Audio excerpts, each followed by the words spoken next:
Gagamitin lang po ako ng ating Panginoon at kaya nga po nakapangalan niya nakabayubayang Jesus Christ, to God be the glory, para siya lamang po yung malitas. Amen! Handa na po tayo. Seatbelt kayo ngayon. Kailangan naka-seatbelt tayo ngayon, mga kapatid. Pero napakaganda, mga kapatid, ng ibinigay na mensahe sa akin ng ating Panginoon. Abang ako po ay nagre-review talagang nandun, umiiyak po ako talaga. Amen. Ano nga ba to? Sa habag na lang ng Diyos. Kaya po ako nakakatayo dito sa habag na lang ng Diyos, hindi po para sa akin. In Psalms 103 verse 1, sinabi po ng psalmist, "Bless the Lord, O my soul, and all that is within me. Bless His holy name." Si David po, mga kapatid, si David, sinabi pong ganun, he was so zealous to bless the Lord. Pag sinabing zealous, ibig sabihin hindi seloso. Ibig sabihin, he was so motivated. He was so fervent to bless the Lord. Amen. Ano pa po? To the extent that so much gratitude can be felt from His Word.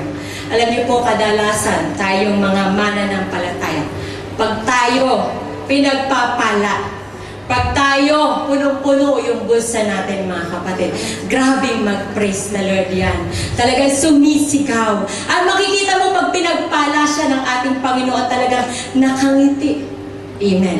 Hindi humahaba ang mukha niyan. Mula umpisa hanggang sa matapos ng service, nakangiti yan. Talagang sobra. Bakit po? Kasi pinagpala siya ng ating Panginoon. Ngunit, kapag may problema na, mga kapatid, nandun po, hindi na maipinta yung mga mukha natin. Amen. Ano pa po? Ngunit si David, sabi pong ganon, doon sa binasa po natin, dahil tunay siya na mananampalataya, may pagpapala o wala, o hindi ba siya pinagpapala ng ating Panginoon, dumidiretso pa rin siya sa harapan ng ating Panginoon. And surely because God has done something great for him.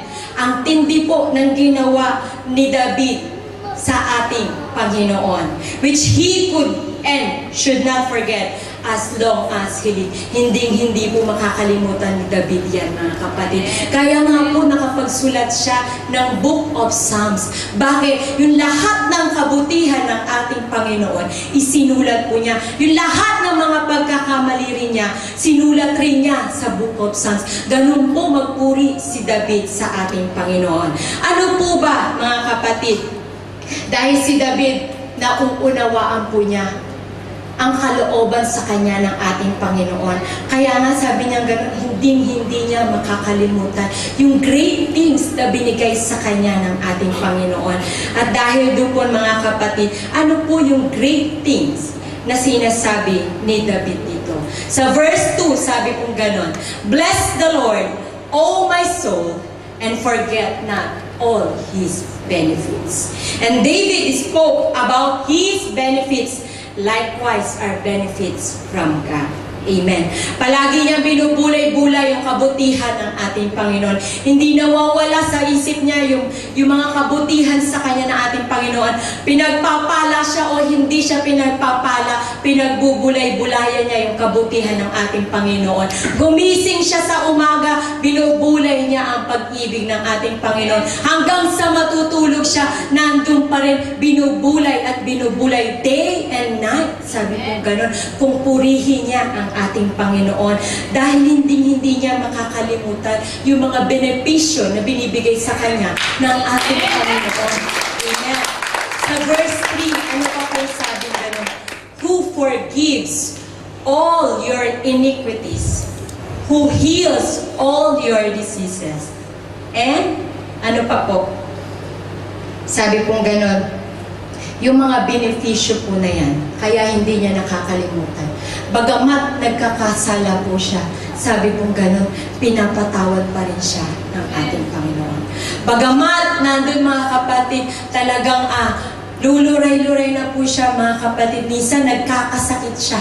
Amen po. Pero sabing gano'n, hindi niya nakakalimutan na ang Diyos ng kagalingan. Sa Kanya kumukuha si David ng kagalingan, ng kapayapaan, ng redemption from destruction. Siya po, tinutubos siya lagi ng ating Panginoon. Ganun na lamang po yung pagsusumamo ni David sa kanya. Kaya hindi niya makakalimutan. All the days of his life, nung nabubuhay po siya, talagang nandun po. Hindi niya nakakalimutan. Gumising siya hanggang sa kumikit siya. Nandun pa rin yung kabutihan sa kanya ng ating Panginoon. At higit sa lahat, mga kapatid, pinagtawad siya ng ating Panginoon. Amen po ba? Sa Psalms 103, verse 4, who redeems your life from destruction, who crowns you with loving kindness and tender mercies. Amen. He crowned us with tender mercy. Amen. Yung habag po ng ating Panginoon, yun yung pinagbubulay-bulayan ni David. Kaya naman po talaga yung mga benepisyo na yun hanggang sa mamatay siya, mga kapatid, hanggang sa kunin ng Panginoon yung buhay ni David, hindi niya makakalimutan ang kabutihan sa kanya ng ating Panginoon. Ano po yun? Why mercies? Amen. Bakit sinabi pong ganun? Tender mercies. Bakit mercies yan? Pwede naman sabihin mercy lang eh. Pero bakit tender mercies? Sabi pong ganun sa Psalms 5:7, but as for me, I will come into your house in the multitude of your mercy. In fear of you, I will worship you toward your holy temple. And the Bible speaks about the multitudes of mercy. Amen. Talagang sobrang dami. Yung habag ng ating Panginoon, mga kapatid, talagang hindi lang basta pala mercy lang. Amen. Kundi mercies yung sinasabi dito ng ating Panginoon. And frankly speaking, mga kapatid, kung hindi dahil sa habag na lang ng Diyos, wala rin po tayo. Amen, diba? Kaya naman palakpakan natin ang ating Panginoon. At sigurado po, majority of us could have been dead by now. Hindi lamang po yun, hindi ka lang mamamatay kung wala yung habag sa'yo ng ating Panginoon. Baka maaring backslider ka na. Amen po ba? Because in reality, though we listen to the Word of God regularly, and some have joined the ministry, ayan, nasa music ministry, nasa children's ministry, nasa teachers, nasa faces, lahat ng ministry, sasalihan yan. Yet, we cannot deny that some of our weaknesses still remain in us. Amen po ba? Ano po yung weaknesses na sinasabi dito? Kung makikita niyo po, mga kapatid, ibinigay po yan sa akin ng ating Panginoon. Isang hibla na lang. Amen. Yan po yung dumudugtong sa atin, mga kapatid. Yung habag na yan, yung iba napigtas na, pero bakit meron pa, mga kapatid? Gusto po natin yung weaknesses, sabi po gano'n, it lead to great mistake, but mostly to sin. Amen. But thank God, pasalamat po tayo sa ating Panginoon. Because of these crowns of mercies of God, we still have the privilege to remain in church.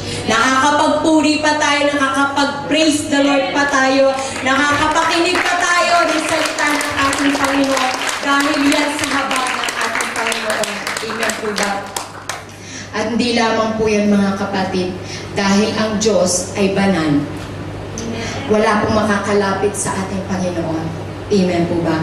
Pero bakit tayo nakakalapit ngayon sa ating Panginoon?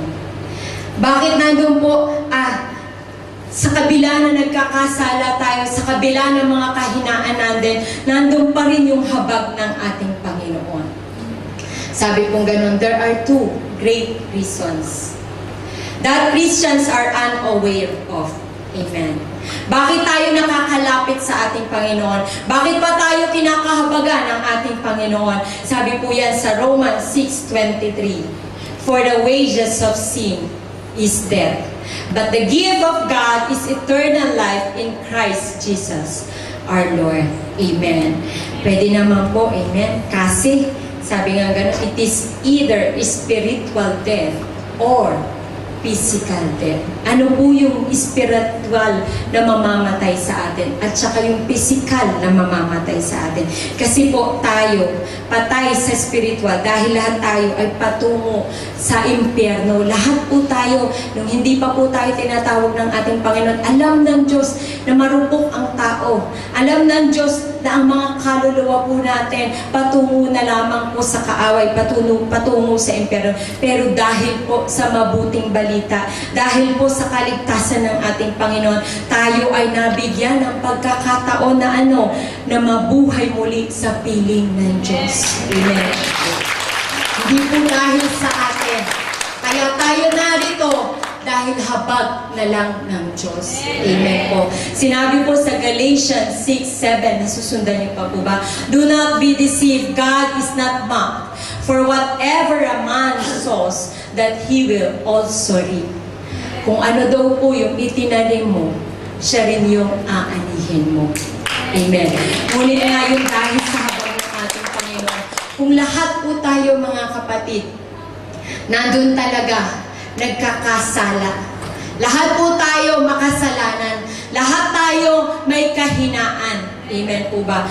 Pero sabi ng Lord, kung ano daw yung tinanim mo, siyang aanihin mo. Kapag nagnakaw ka, kukuhanin din sa iyo yon. Kapag nagsinungaling ka, kahit na maliit, ibabalik sa iyo ng ating Panginoon. Kahit ano daw po, yung itanim mo, yan daw po yung aanihin mo. Kung ganyan po ang prinsipyo ng ating Panginoon, mga kapatid, lahat po tayo wala na dito. Amen po ba? Marami po sa atin, we must be away and have been away from the church. Dahil lang po yan sa habag ng ating Panginoon. Kaya naman tayo nakakalakad. Kaya naman tayo narito po sa harapan ng ating Panginoon. But because of His crowns of mercy, dahil po sa habag ng ating Panginoon, we still remain alive in church. Nandito ka pa rin, nakakatayo ka pa rin. Amen. Nakakapagtuli ka pa rin, nakakapakinig ka pa rin sa salita ng ating Panginoon. Pag sinabi pong crowns of mercy, dalawa po yan. Sinabi yon sa Psalms 103 verse 10. He has not dealt with us according to our sins. That's why sometimes though we have committed a grave sin, God does not reciprocate with an equivalent heavy punishment. Amen. Because of His crowns of mercy. Kung yung matinding kasalanan yun ang ibinigay mo, ibabalik rin sa'yo ng ating Panginoon.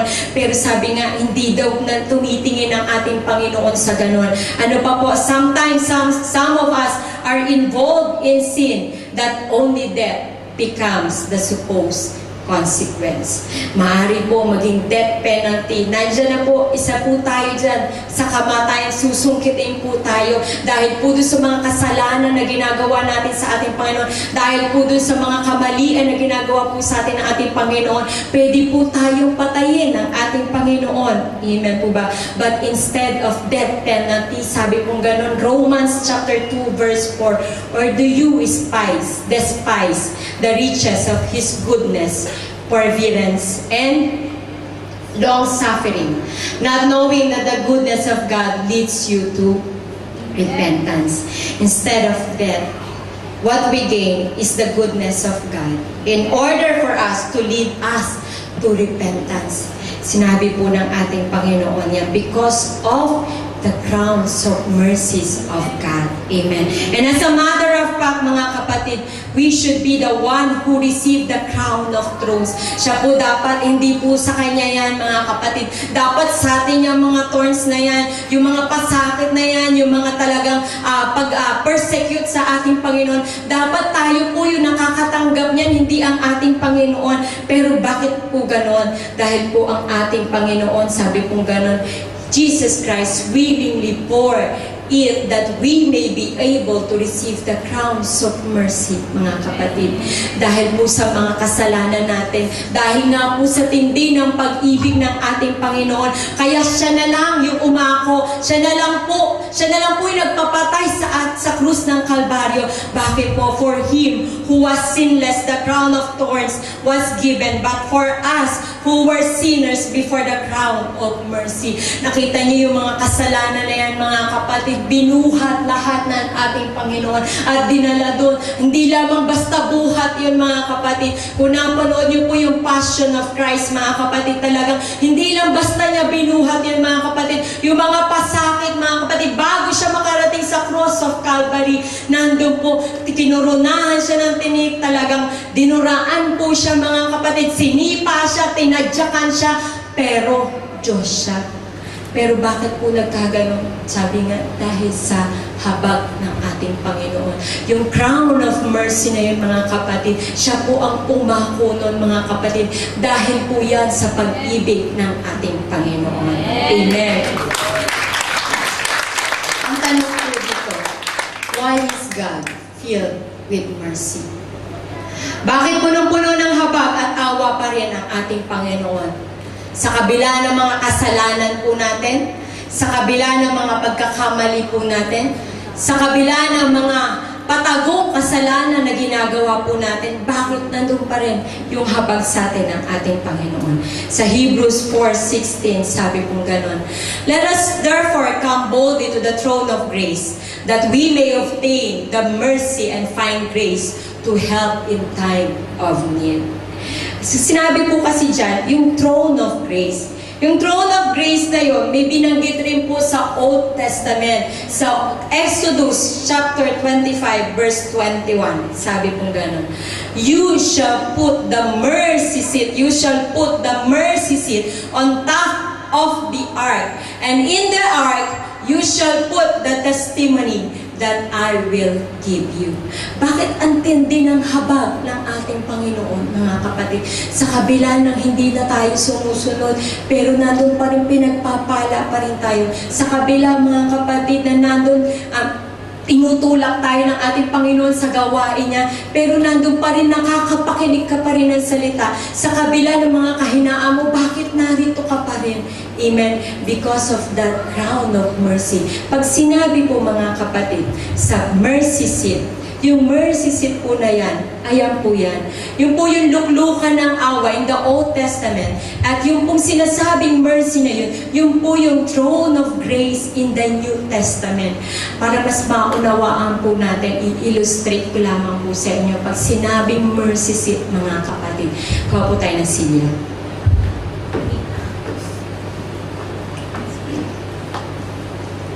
Mabilis po ba?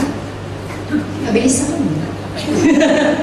Naunawaan niyo po ba? Sige, matatapos na ako. Kunwari po, ito po yung mercy seat ng ating Panginoon. Visualize niyo po yung mercy seat na yan. Ayan po yan. Yung mercy seat o luklukan ng awa. Ano ba yung seat na to, mga kapatid? Brother Noel, sandali. Upo ka lang sandali. Ayan. Kunwari, siya ang ating Panginoon. Kunwari. Ayan. Kunwari Kunwari. Ayan po yung mercy seat ng ating Panginoon. Ito po yung covenant ng ating Panginoon. Yung 10 Commandments na pinagkatiwala ko kay Moses. Nandiyan rin po yung ark. Yung nga, sabi ganun, Ark of the Covenant. In English ko lang, di ba? Tapos sabi kong ganun, nandyan daw yung tungkod na pinagkatiwala rin ng ating Panginoon kay Moses. At higit sa lahat, ano pa yun? Kasi, sabing ganun, kaya ang Panginoon, itinago po yan, tinakpan lahat ng mga kasalanan natin. Dahil kung susundin po natin yung 10 utos ng ating Panginoon, wala pong makakatagal. Lahat po patay sa harapan ng ating Panginoon. At yan po ang ginagawa ng ating Panginoon sa Old Testament. Amen po ba? Nagkasala sila. Ano po? Yung si Adam at saka si Eve pa lang po, mga kapatid. Narinig pa lang nila yung boses ng ating Panginoon, ha? Nanghinginig na po sila sa takot. Sa boses pa lang, what more pa kaya kung pinarusahan sila ng ating Panginoon. Yung 10 utos na yun, mga kapatid, hindi tayo makakatagal doon. Kaya nga po, tinakpan po yan ng ating Panginoon. Maski yung tungkod po ni Moses, mga kapatid. Yung tungkod po na yun, napakapangyarihan po ng powerful po yun. Lahat nagagawa ni Moses. Pero bakit po inilagay doon po sa mercy seat ng ating Panginoon? Dahil po gusto ng ating Panginoon, pag tuwing tayo magkakasala sa harap ng ating Panginoon, tatakpan niya yan, mga kapatid, uupuan na lang niya, itatago niya yan sa pangalan niya, amen. Para yun na kasi po, yung pag-ibig sa atin ng ating Panginoon, ganun na lamang po yung habag sa atin ng Panginoon. Dahil kung yan po, ibubulat-lat ng ating Panginoon, kung may 10 utos pa rin, mga kapatid, lahat po tayo wala dito sa church. Lahat po tayo dito hindi makakapag-praise the Lord. Lahat po tayo hindi makakapakinig sa harapan ng ating Panginoon. Pero bakit tinakpan, bakit nainupuan ng ating Panginoon? Dahil sa tindi ng pag-ibig ng ating Panginoon. Kaya nga po inako niya yung mga kasalanan natin. Kaya nagpapako siya, mga kapatid. Kaya nagkaroon ng luklukan ng awa. Dahil ang Diyos habag na habag po sa atin. Amen po ba? Kaya nga po, mga kapatid, minsan binabaliwala natin yan. Hindi natin alam. Kaya kakaupo ang Panginoon, kaya tinakpan niya yan. Kaya nga pag tumayo ang Panginoon, di ba? Nakatakip pa rin. Amen po ba? Bakit? Kasi ayaw niyang buksan yan. Dahil nga pag binuksan niya yan, mga kapatid, wala pong matitira sa atin. Amen po ba? Palakpakan natin ang ating Panginoon. Sana po mas naunawaan na po natin, mga kapatid, na kapag sinabing mercy seat, mga kapatid, yung habag ng Panginoon, kaya tayo nabubuhay dito. Kaya kaniligtas ng ating Panginoon dahil sa habag niya. Kaya pinagaling ng ating Panginoon dahil sa habag niya, hindi dahil sa iyo yan. Amen. Ang resulta naman po, sabi pong ganon sa Psalms chapter 25, verse 10. All the paths of the Lord are mercy and truth to such as keep His covenant and His testimonies. Ayun nga po, tinakpan ng ating Panginoon yung katotohanan para po makalapit ka sa ating Panginoon. Sino ba tayo?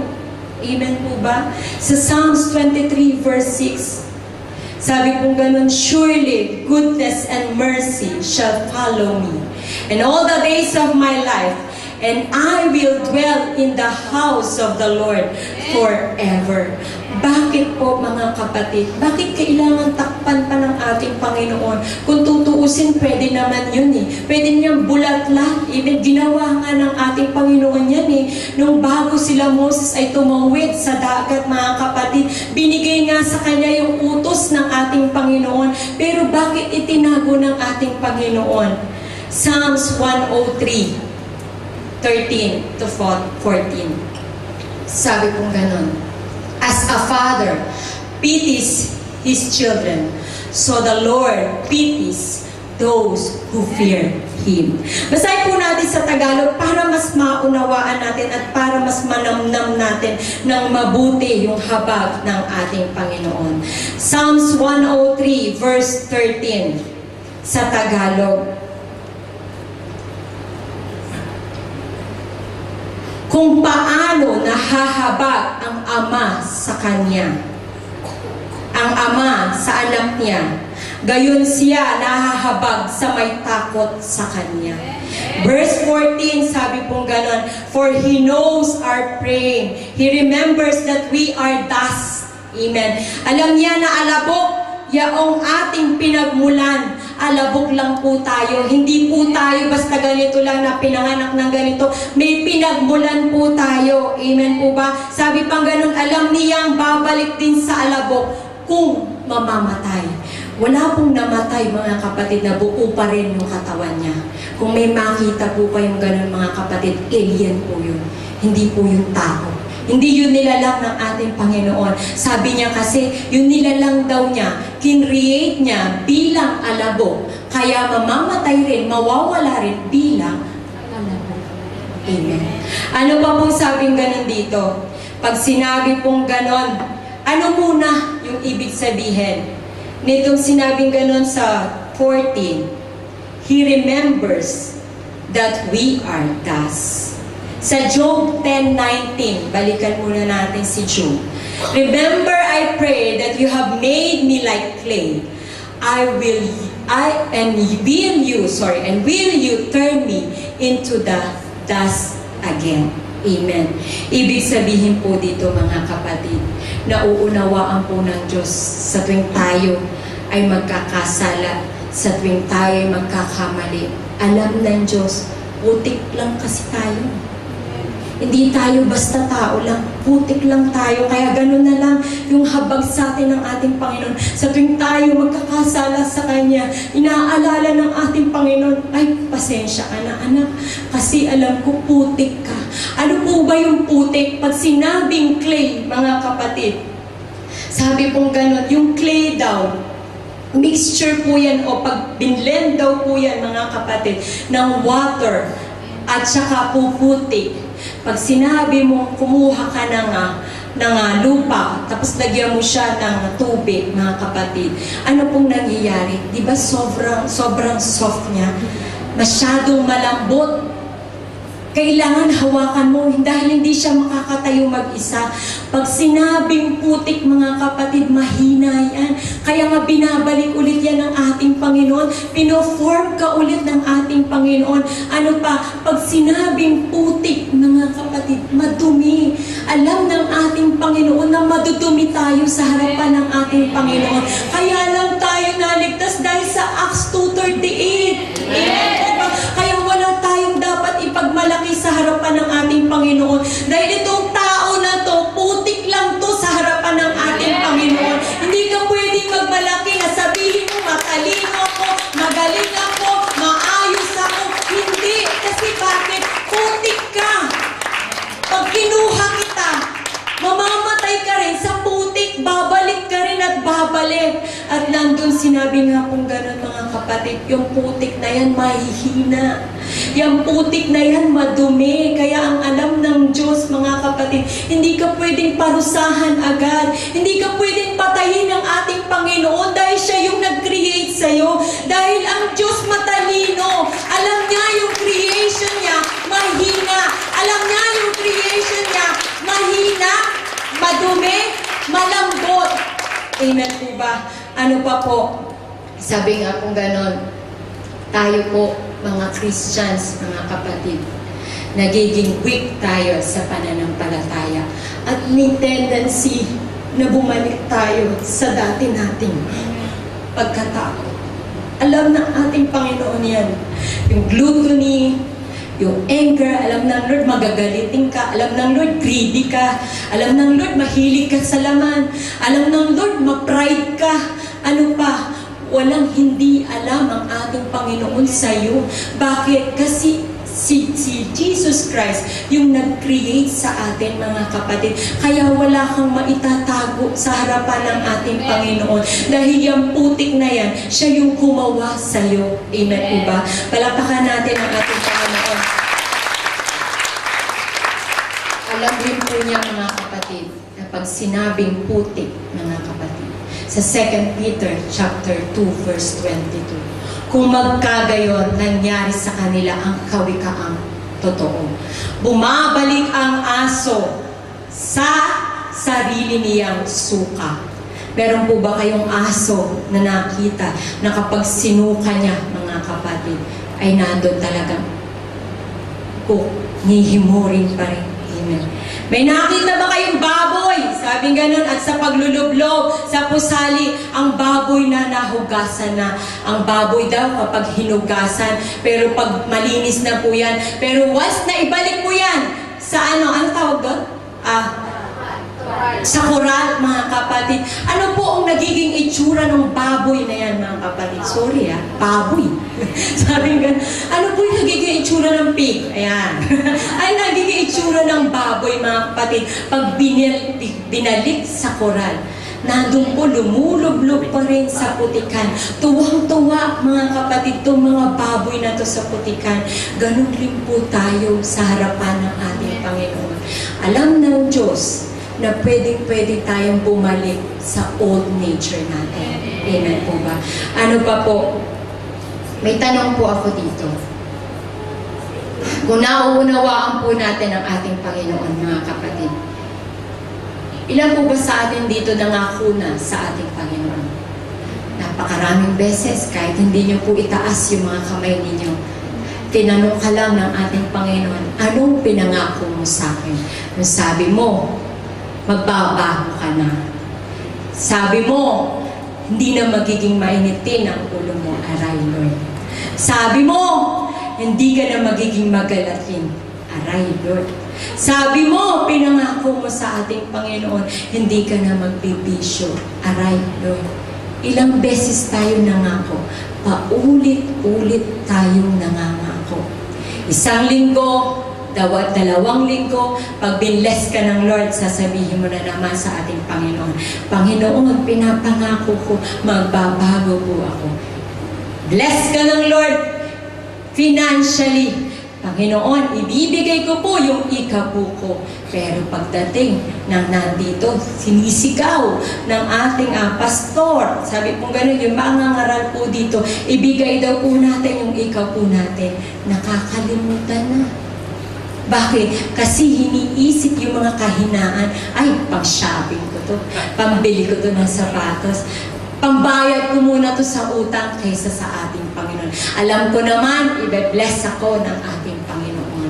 Pero ilang beses ba tayo nangangako? Napakaraming beses sa bawat oras sa paggising mo sa umaga, mangangako ka sa ating Panginoon, Panginoon, hindi ko na po gagawin to, hindi ko na po uulitin to, patatawarin ka ng ating Panginoon. Panginoon, hindi ko na po uulitin to, promise, Panginoon. Panginoon, sabi ng Panginoon, patatawarin ka ulit. Paulit-ulit tayong pinatatawad ng ating Panginoon. Amen. Kaya lang po, sa pagkakataon po na to, mga kapatid, bumabalik pa rin naman tayo sa dati. Kahit na anong pangako mo sa ating Diyos, nandun babalik at babalik ka kasi alam ng Lord yung old nature mo. Alam ng Lord kung sino ka, kung sino ako, kung sino kayo, kung saan kayo nagpunta, kung ano yung ginawa nyo kagabi, kung ano yung ginawa mo kanina. Alam po ng Diyos, walang maitatago sa harapan ng ating Panginoon. Amen po ba? Kaya nga po sinabing ganun sa Hebrews chapter 4, verse 15. For we do not have a high priest who cannot sympathize with our weaknesses. Sabi pong ganon. But was in all points tempted as we are, yet without sin. Sabi pong ganon. Hindi po kinote ng ating Panginoon itong verse na to para ano po, para i-justify yung mga pagkakamali po natin. Hindi po rin tanga ang ating Panginoon. Hindi po bobo ang ating Panginoon. Kaya ginastify niya, ginajustify niya yung mga kasalanan natin. Hindi po ganun ang ating Panginoon. Ang dahilan po, mga kapatid, ang reason po, kaya po tayo nandito, nakakatayo dahil sa presensya ng ating Panginoon. Kaya nga po yung mercy seat na yun, mga kapatid, pakibalikan mo nga, sister.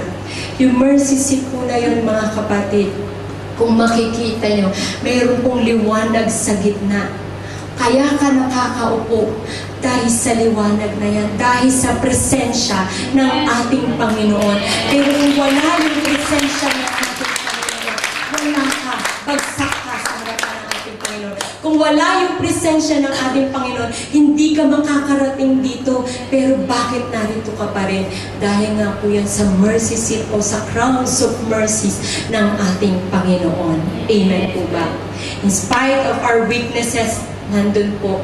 Nandun pa rin siya, kinukuha niya yung habag, nahabag po siya sa atin. Kailangan kong kahabagan tong anak ko na to. Kailangan kong kaawaan tong anak ko dahil alam ko mahina siya. Alam ko hindi siya makakatayong mag-isa. Alam ko lulublob at lulublob na naman siya sa putikan. Amen po ba? Tatapos na po tayo.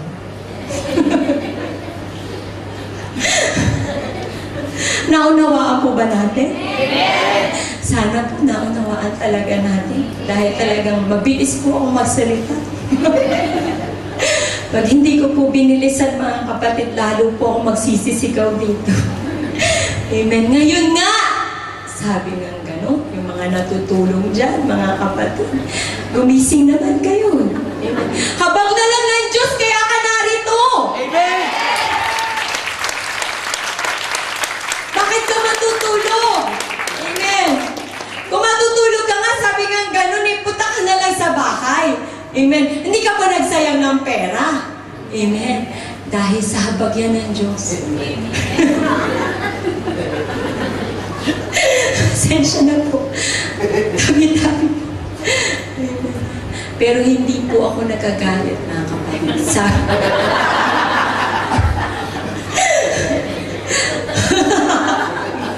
Siyempre, kita ko kayo lahat dito eh. Wala kayong magagawa. Ako nagsasalita eh. Siyempre, mahirap magsalita, mga kapatid. Isang linggo ko po itong inaaral, tapos tutulugan nyo.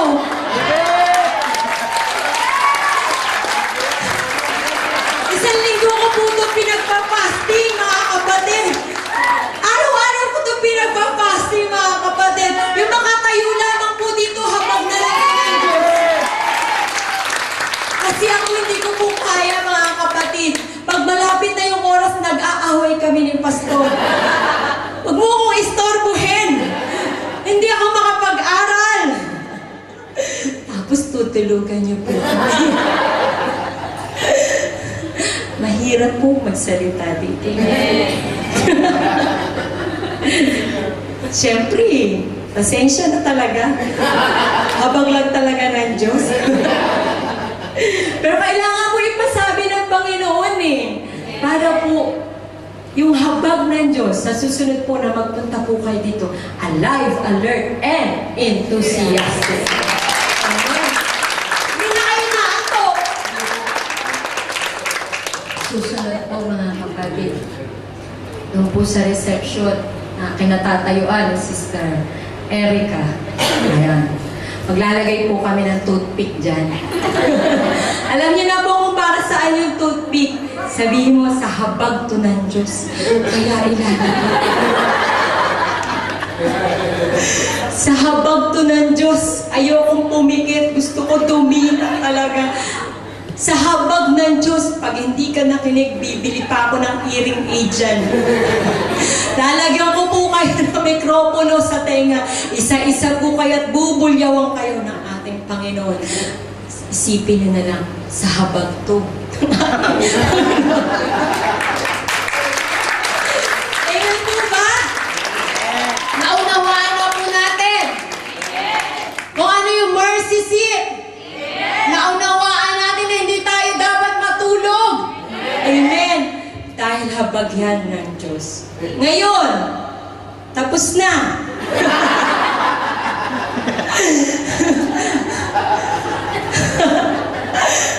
Lalakad-lakad na lang, no? Patapos na kasi.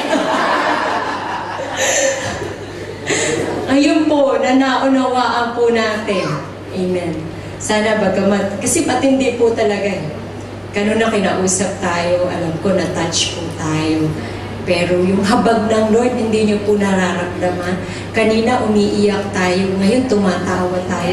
Mamaya, lukarit na. Habag yan ang Diyos, kaya ka nakakatawa. Habag ng Diyos yan, kaya ka umiiyak. Kasi yung presensya nga daw ng Lord. Amen. Kasi kung wala yung presensya ng ating Panginoon, hindi kayo tatawa. Iiyakan niyo po ako dito. Baka hindi na kayo bumalik. Amen. Pero sabi nga ganun, bakit bumabalik-balik po kayo, mga kapatid? Bagamat sinisigawan na kayo, bagamat nandun po yung pagtutuwid sa atin ng ating Panginoon. Dahil sabi nga po ganun, habag yan ng Diyos. Sabihin mo nga sa katabi mo, habag pala ng Diyos. Ngayon po na naunawaan na natin kung paano tayo pinagtsatsagaan ng ating Panginoon, ano kaya yung pwede natin isukli o iganti sa ating Panginoon? Ano po kaya ito? Sa Psalms 103, verse 1, yung ginagawa po natin. Sinusuklian natin ang ating Panginoon kapag ikaw nagkasala, kapag ikaw nagalit sa kapwa mo, ito yung ginagawa mo eh. Bless the Lord, oh my soul. Bless the Lord, oh my soul. Bless the Lord, oh my soul. Bine-bless mo ang ating Panginoon. Kaya nga po sa verse 13 ng Psalms 103, sabi pong ganun, as a father pities his children, dahil ang Diyos po mahabagin sa atin, so the Lord pities those who fear Him. Nakikita ng ating Panginoon na may takot ka pa rin sa Kanya.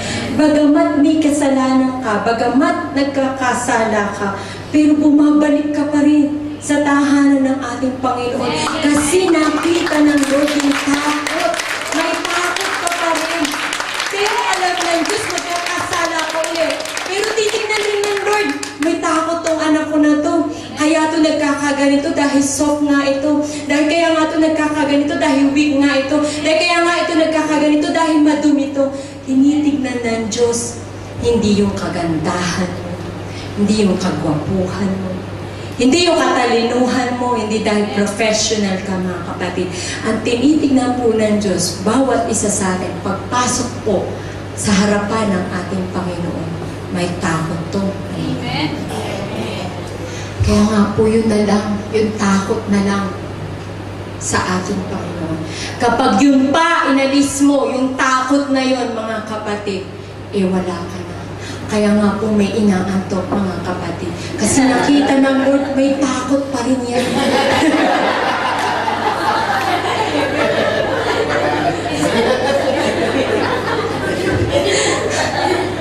Ano pa po? Sabi gano'n sa verse 17, sabi po gano'n, those who fear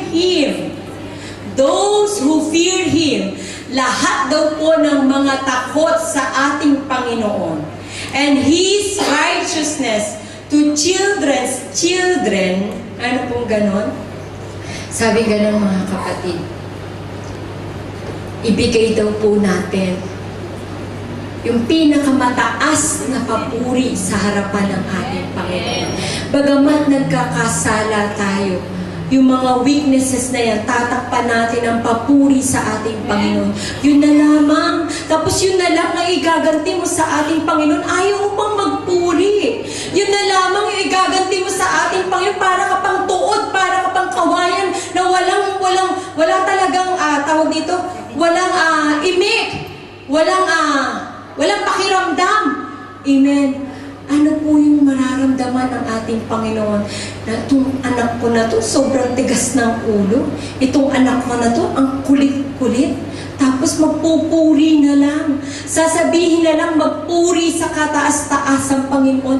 Ayaw pa. Yun na lang po yung gagawin natin para matakpan yung mga kasalanan natin. Hindi na po natin kailangan pumatay pa ng mga baboy, ng mga baka, ng mga asno. Hindi na kailangan tayo mag-alay sa ating Panginoon. Tayo na lang, yung sarili na lang natin, ialay natin sa ating Panginoon para yung mga kasalanan natin matakpan ang pag-ibig ng ating Panginoon. Amen. Mga kapatid, yun na lamang po ang hinihingi ng ating Panginoon. Bakit ipagkakait pa natin? Yung hinihingi na lang ng ating Panginoon, hindi na nga buhay mo, hindi na buhay ng anak mo, hindi na buhay ng mga magulang mo. Ikaw na mismo gustong makita ng ating Panginoon na nagpupuri ka sa Kanya, na tumatalong ka, tumataas yung kamay mo, itinataas mo yung kamay mo, nagpupuri ka, binubuka mo yung bibig mo. Yun na lang mga kapatid. Kung may takot tayo sa ating Panginoon, mga kapatid, yun lang hinihingi ng ating Panginoon. Hindi naman the whole day ibibigay ng ating Panginoon. Magsabi ka nga, sister, ng ganito, 30. Praise the Lord. Amen. Sa iba po mga kapatid, diba?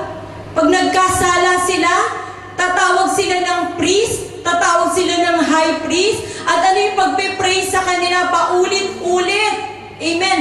30 ganito, 20 ganito, 10 ganito. Tayo po hindi. Walang sinabi ang ating Panginoon, sige nga, Sister Mona, dahil nagkasala ka sa akin, dahil ayaw mong sumama mamaya, magsabi ka ng 50 times na bless the Lord.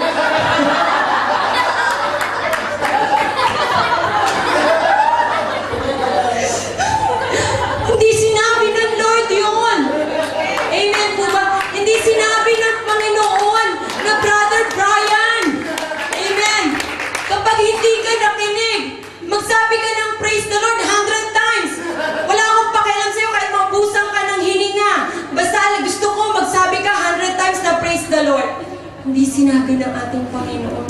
Gusto lang ng Lord, ibigay natin yung dapat na para sa Kanya. Ibigay natin kung nagkasala ka, umiyak ka sa ating Panginoon. Hindi yung i-justify mo pa yung kasalanan mo. Hindi yung ipagmamalaki mo pa sa kapwa mo. Eh ako nga nagkasala, nag-diss ko nga ako kanina. Patatawarin mo ako ng Lord. Hindi ganun. Amen.